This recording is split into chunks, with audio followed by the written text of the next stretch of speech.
this course, we're going to be looking at a number of important places around the city of Rome. We're going to consider them with respect to their site, where they are, what happens on that site, what's happened historically, what happens today, and how the architecture and the urbanism responds to the site, to the history of the site, to its meaning, and also to the program of the buildings that find themselves on the site. We're interested in how the buildings convey meaning, and we're interested in what those meanings actually are. Here we are in the Capitoline Hill, the political center of the city of Rome. Historically, the Capitoline overlooked the Roman Forum, the old political center of the city of Rome, of the ancient city. The city of Rome was founded and it was developed early in its history as a republic. It was a representative government, and it depended, therefore, on the meeting of its citizens in a communal space to discuss their agendas and their future. That space of gathering, therefore, was essential to the idea of Rome. It was essential to the idea that Rome was a community of people, sort of all working towards the same end. They would debate there, they would vote there. So the Forum was a symbolic center of the political idea of Rome.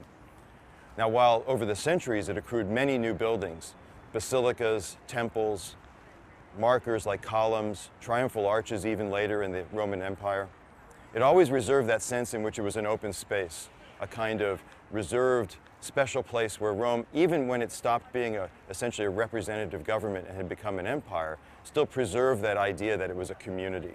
The Romans actually believed that the umbilicus mundi, the navel of the world, had been moved from Delphi in Greece to the Roman Forum. And so for Rome, it wasn't just the sense that this was the center of Rome. This was the center of the world in the Roman Forum. Now, as those buildings grew up over time and the Forum was transformed because of what surrounded it, the city of Rome also grew and changed and became part of the center of a vast empire. And the Roman citizens and the Roman population grew enormously to almost 1 million people, perhaps more. And those people all lived, again, behind the Forum, behind me, on the hills surrounding it, because it was actually supposed to be healthier to be up on the hills. But the hills actually depended on aqueducts for water. They didn't have a lot of natural water supply. And so in order for those hills to be habitable, they had to be served by aqueducts bringing water in from all over the Roman Campagna, the Roman countryside.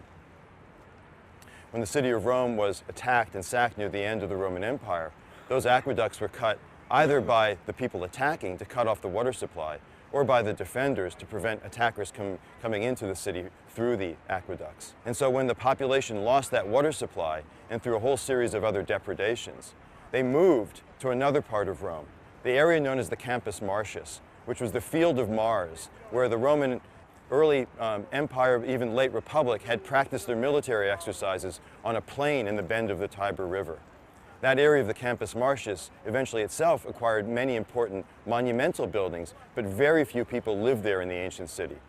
But when the empire collapsed, when the aqueducts were cut, and when the population shrank, people moved into that area of the Campus Martius and took over essentially that bend in the Tiber River, which became known as the abitato, the inhabited part of the city of Rome, partly because it was also near the papacy and whatever was left of power and authority in the center of Rome. The Roman Forum, therefore, political center of the ancient city of Rome, but soon lost its role as that political center when the population shifted after the fall of the Roman Empire.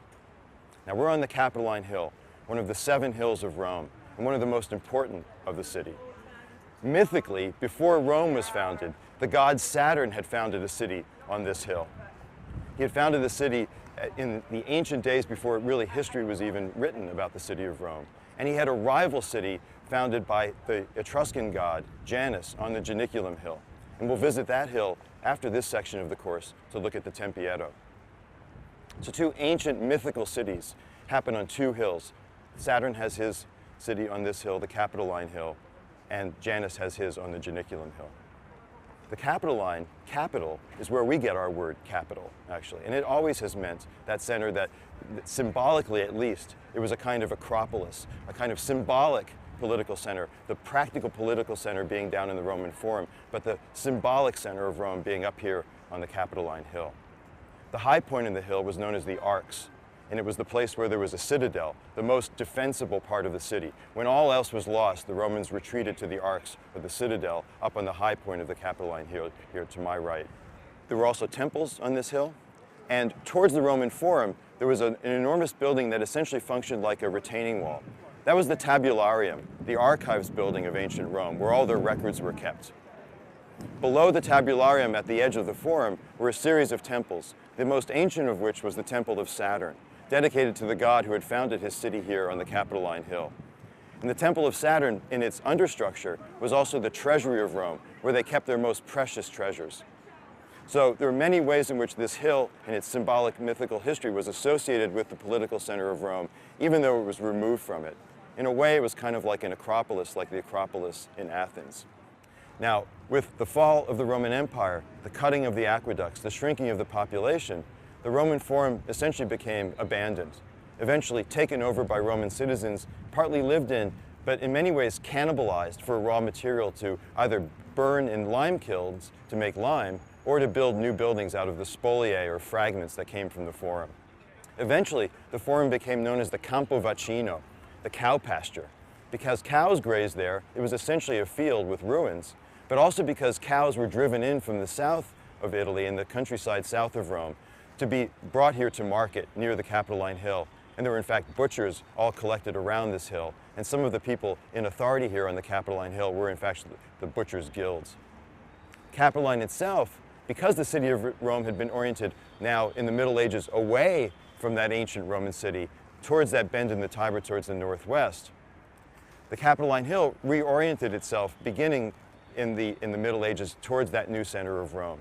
And on top of the tabularium, which essentially had sat sort of almost below the level of the Capitoline Hill, the medieval Roman governors and rulers of the city built their Palazzo Senatorio, the senator's palace. Singular senator. There was one senator in medieval Rome who was effectively the mayor of the city, as opposed to the deliberative body of the Senate for ancient Rome in the Curia. They built a building that was as much a kind of defensive outpost as it was a political center.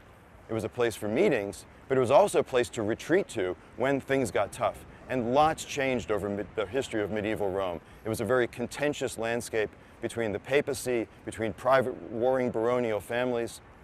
And so this effectively almost castle-like building that became the mayor's residence and the mayor's political seat was essentially a kind of castle atop of the hill, another kind of arcs or defensive citadel. It was also the place, though, where deliberation happened.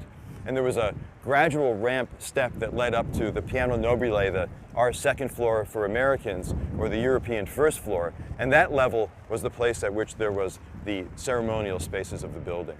And there was a ramp descent up there to make it easy even for horses to ascend up to it. Adjacent to it, on one side here, began to be built the Palazzo dei Conservatori. The conservators were a kind of city council, if you like, a deliberative body who essentially worked with the senator to govern Rome, to keep control over its streets and how the city was actually organized and functioning. And many of the guilds of Rome, those collections of professional bodies of people that corresponded to trades, like the butchers, for example, had their headquarters here at the Conservatori. But the space itself was rather loosely organized. It was rather shabby, in fact. It was not paved. There was no clear way to get up here.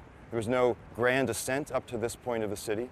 In fact, the papal possessor route, the route that the popes took to go from St. Peter's to the Lateran to take possession of their seat as Bishop of Rome, typically through the Middle Ages and the early Renaissance, avoided the Capitoline Hill because it was rather disheveled and there was no easy way up here.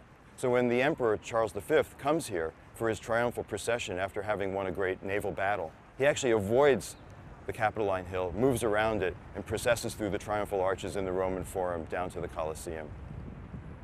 That's the situation, essentially, when Michelangelo comes on the scene and redesigns the piazza for Pope Paul III. And that's what we're going to be talking about today, is that sense in which the space was designed, actually given a precise form that refers to the history of the site, the history of the Roman Forum, but also reorients the space to the new modern city of Rome.